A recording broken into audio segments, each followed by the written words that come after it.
A very good morning students. Hindi की class में आप सभी का एक बार फिर से स्वागत है।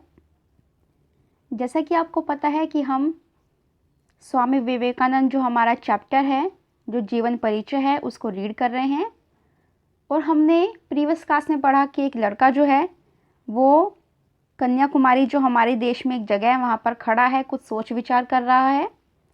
उसके बाद वो एक जगह पर पहुँचता है, एक शिला पर, जिसका नाम है श्रीपाद पारे। वहाँ जाकर वो उस भूमि को नमस्कार करता है और ध्यान में बैठ जाता है। जो व्यक्ति है, जो स्वामी विवेकानंद जी हैं, उनका मन बहुत व्याकुल था, तो वहाँ जाकर समाधि करते हैं। समाधि जब उनकी टूटती है तो बहुत ही ज़्यादा आत्मविश्वास से भरे होते हैं और अपने कर्तव्य की ओर वो चल देते हैं। फिर उसके बाद हमने पढ़ा कि जो स्वामी विवेकानंद जी है, उनकी जो बॉडी लैंग्वेज है, उनकी जो शरीर है और उनका चेहरा जो है वो कैसा दिखाई देता है, किस तरह का उनका आकर्षित करने वाला रंग रूप है। और इसके बाद हमने पढ़ा था कि सोमवार के दिन 11 सितंबर 1883 को अमेरिका के शिकागो नगर में एक सभा चल रही है और उस सभा में बहुत सारे विद्वान आए हुए हैं जो अपने धर्म को श्रेष्ठ जो है सिद्ध करने की कोशिश करते हैं।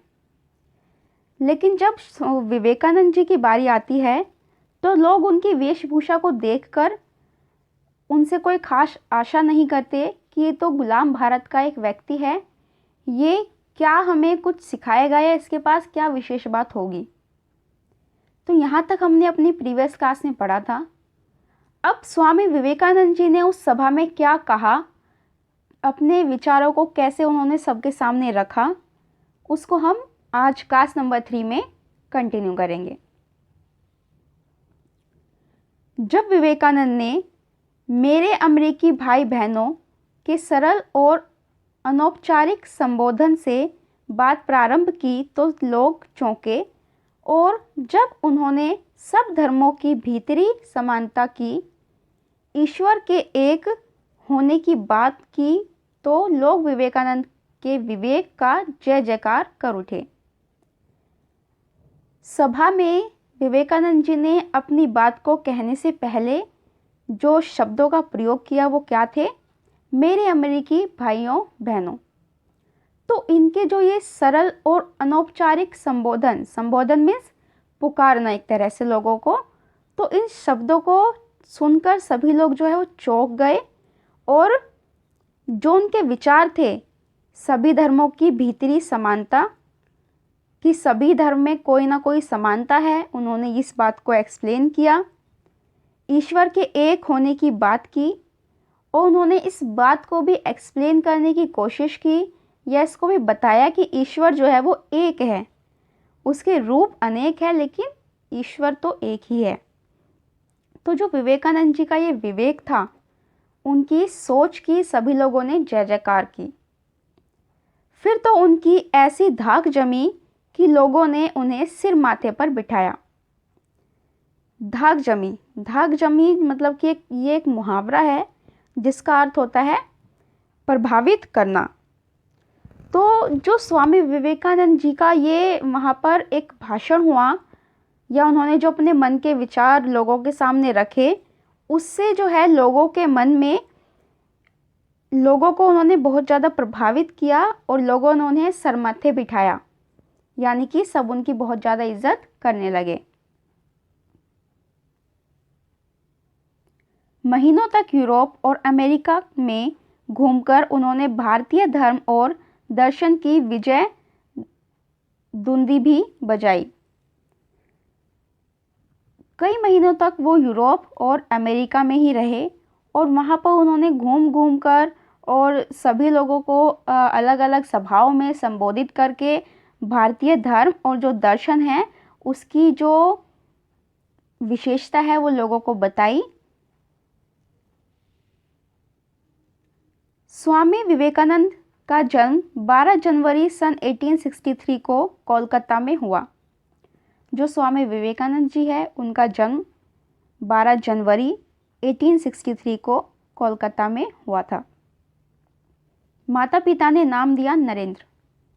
क्या नाम दिया उन्होंने? उनका नरेंद्र। यानी कि जो स्वामी विवेकानंद जी के बचपन का नाम है वो है नरेंद्र और बाद में उनका नाम पड़ा स्वामी विवेकानंद। बचपन से ही नरेंद्र निर्भीक और साहसी थे। जो नरेंद्र है वो बचपन से ही निर्भीक, निर्भीक मीन्स निडर, जो किसी से नहीं डरता, और साहसी थे। उनकी निडरता के कई किस्से हैं। किसी से सुना कि हनुमान केले के वन में रहते हैं तो वह रात नरेंद्र ने केले की झाड़ी के बीच अकेले बैठकर बिताई।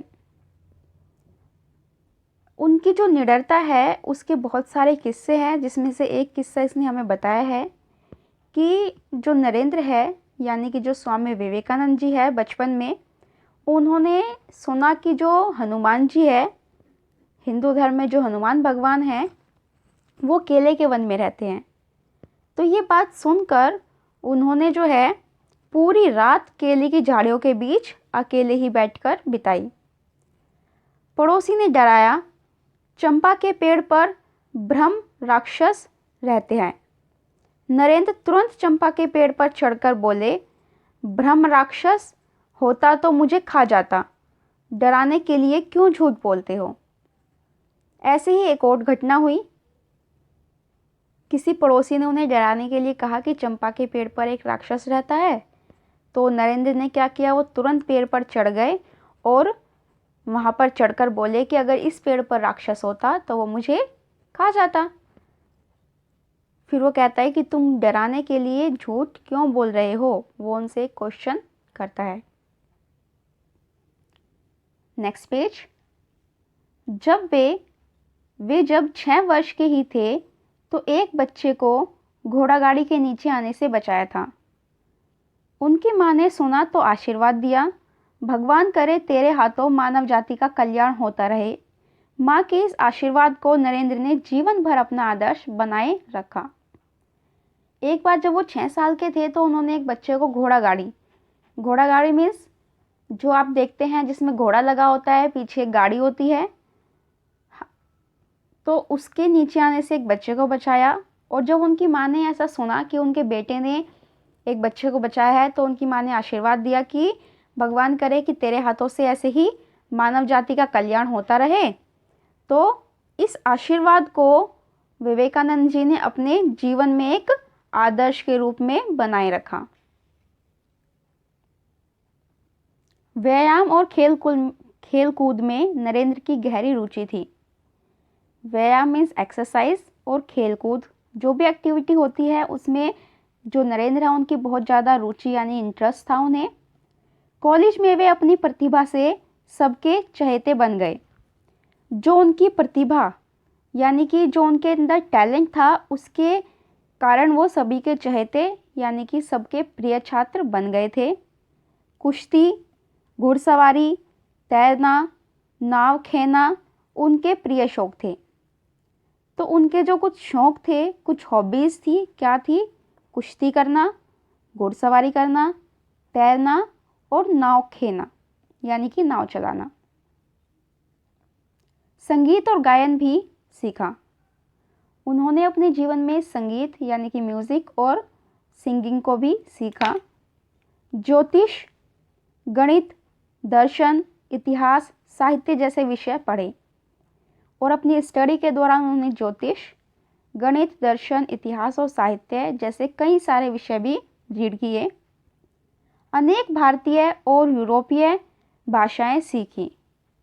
साथ ही उन्होंने कई सारी भारतीय भाषाएं, जैसे कि आप सभी को पता है कि इंडिया में बहुत सारी भाषाएं हैं, तो उन्होंने उसमें से कई भाषाओं को सीखा और कुछ यूरोपीय भाषाओं को भी उन्होंने सीखा था।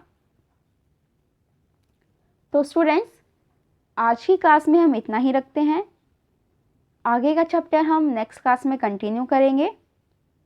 आप इस चैप्टर को रीड करिए, यही आपका होमवर्क है। Thank you and have a nice day.